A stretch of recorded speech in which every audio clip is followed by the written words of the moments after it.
Hello and welcome to my YouTube channel. If you like this video, then why not click like and leave a comment. I'd really love to know what you think about this. This is a great video. In today's video I interview Sophie Mills Thomas. Alright, she's a really talented artist. She creates some amazingly beautiful wildlife pictures. They're really vibrant, lots and lots of energy, and yeah, wonderful. I hope you really enjoyed this. Thanks guys, take care, bye bye.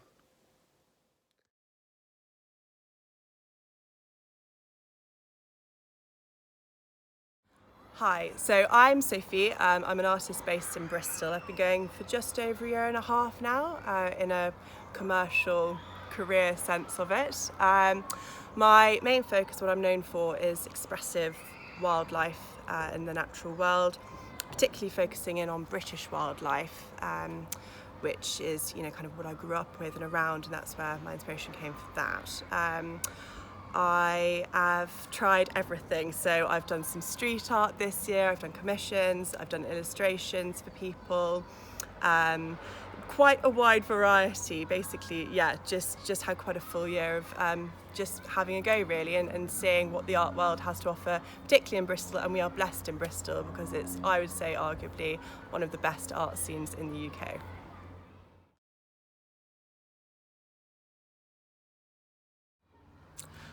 So I'd say at the moment my style is moving towards abstract impressionism. I actually used to paint predominantly portraiture in a semi-photorealistic fashion when I first started a long time ago, and I moved away from that. And really it comes down to being a bit of a country girl. I grew up in the countryside, and the way I relate and see the world kind of comes back to me as a child. I was out with the dogs, I used to work with horses.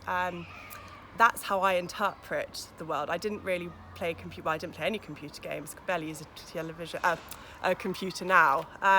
So really, that basis in nature is kind of a core part of me, and that's why I paint, and it just came naturally. And I've trying my kind of aim at the moment is to move away from being too tight, too rigid. Portraiture, animal portraiture, very often people do want a more photorealistic version, which I completely understand, but trying to further my career and progress myself as an artist, I want to capture the essence of the thing, not a photocopy of the thing, if that makes sense. So how a bear feels, that kind of strength, that but also fragility at the same time. The kind of the Bristol Bear is actually one of my best pieces, I would say, to date. The expression there is sort of curious and looking, but also pretty big and powerful.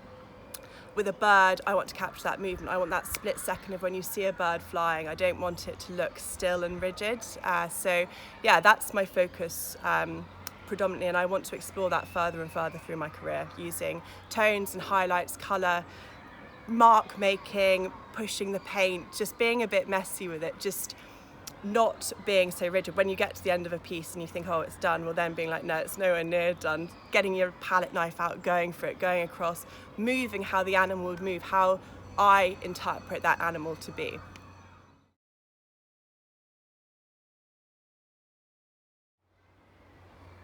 So social media is a bit of a funny one. I think there are such benefits to it, being an artist, in terms of meeting other artists, kind of inspiration from other artists as well, and also just starting conversations. There's a lot less formal than, can I have your telephone number or email address? It's just a quick hi, love that, interacting with people. I think that's and the friendliness actually of the community, I would say, of artists on Instagram in particular, is fantastic. Being able to search via hashtag. Facebook is also good, but in a different way. So I feel that Facebook is more direct and it's not as conversational, whereas Instagram's a little bit more casual. It's a little bit more on the hoof. So that's good. It's good for being able to get your art out there. I would say, though, having said that Instagram is becoming, I feel, and a lot of artists I know feel, quite difficult to get your message out there and to get heard. I think it's so oversaturated now. There are so many voices, which is both marvellous because everyone's getting their work out there, but it can be sometimes quite difficult to reach the same numbers of people. I mean, I know from when I first started to now, it's a very different, kind of number of people you're getting in touch with. So I think the benefits of it are the positivity of the Instagram community, the friends that I've met, you know, via Instagram. It's crazy, people who I chat away to, you know, like pen pals really. Any art problems, if you put on your story, hey guys, what white spirit would you suggest, or what's your favourite this, that or the other, for gaining information. So I think as artists we're very lucky to have it as a tool. I think I use it more for that side though really than a commercial side. I think that side of it is decreasing arguably as it becomes more saturated.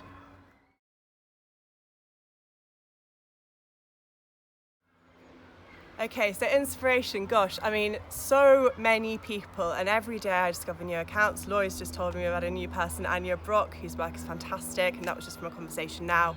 Her work's beautiful. When I first started, as I said earlier, I was quite rigid, I was quite traditional. So for me, when I was very, very little, and I first saw Whistle Jacket by Stubbs up in the National Gallery, the sheer scale of that horse and the light in it, I just was blown away. I was like, wow. And I think that's why I actually still enjoy painting on a large scale, these huge pieces, which are, yeah, you know, kind of have that daunting quality to them, and it's dramatic. There's a drama there. Modern artist Magnus Jørn, I hope I pronounced your surname properly. I love his use of drama and archaic imagery, and he does these incredible prints and embellishes with gold leaf. They're luxurious, they're atmospheric. Love this work. It's clean, it's beautiful. And then somebody I actually discovered quite recently, she's called Magdalena Moret. I would arguably say that she's a modern Monet.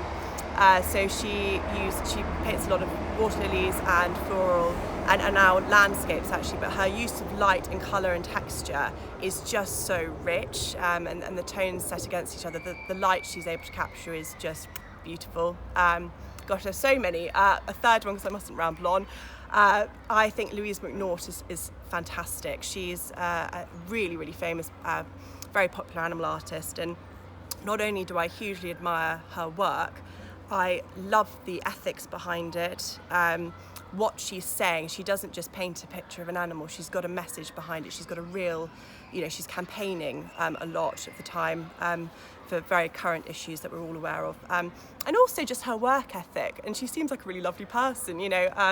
I actually won one of her bees, which is lovely, but she does competitions, and you can tell that she's working, she grafts, she's in there all the time in her studio, and I find that really admirable and inspiring.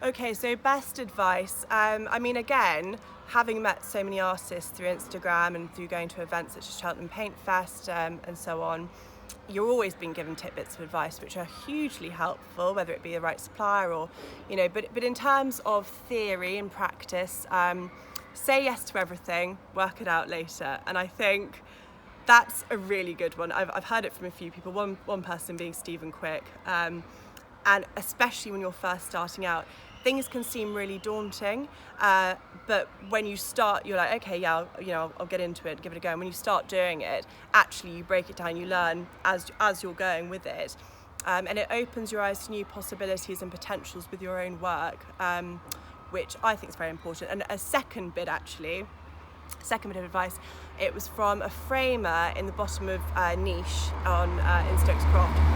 And I was just starting out, I was super excited, you know, the whole kind of, getting out, but I was also very self-conscious of my artwork and very scared of any comments or critique. And of course, some people aren't going to like it, some people will like it, that's the nature of the job. And he said, try as much as you can to detach yourself from that being your art with as much emotion you put into it. And he said, you know, don't take the comments on board. Think of it as if it's a packet of spoons. Now, I've never gotten to the point of a packet of spoons, but I think a tough skin can be very important, because unfortunately you hear one negative comment, you could have 20 nice ones, but you focus on the negative. So just try and remember that some people like your work, some people won't, but that's the nature of it.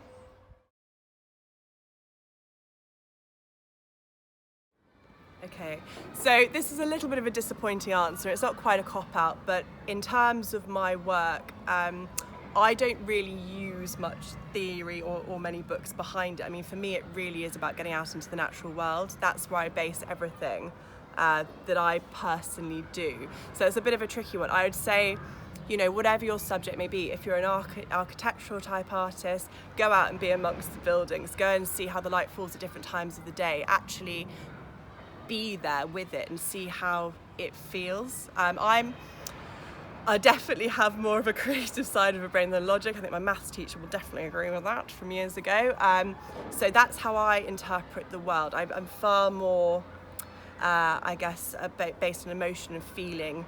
So I don't have a book, but I would say whatever it is that you're drawing or painting, you know, landscape artists, be there, go, you know, first thing in the morning with your flask of coffee, be there till the sun sets and just see how the landscape changes, because I think photographs are fantastic, we all use them, but I don't think anything can really imitate correctly the actual presence of being there and what you emotionally feel from being there at that time, and how subtle changes, even of 5 minutes, 10 minutes, change how that you interpret that, and that then goes into the process of your work. So I'm sorry, not a book, but that would be my advice on that one.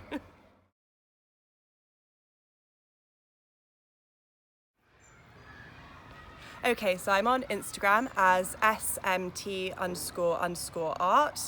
Facebook as Sophie Mills Thomas Art, and my website is www.sophiemillsthomasartist.co.uk, and yeah, you can get in touch with me directly through any of those links. If you enjoyed that video, then why not like it, leave a comment. Of course you're going to subscribe, and if you hit the bell, then you'll be notified as to when we go live next. All right, every Wednesday at the moment we're releasing videos. It's a mixture of tutorials and different things like that to do with my art career. I've got some really cool things coming up for you soon, and also I'm interviewing some amazingly talented artists as well. Okay, so I've got lots and lots coming up for you. Thanks guys, take care, bye bye.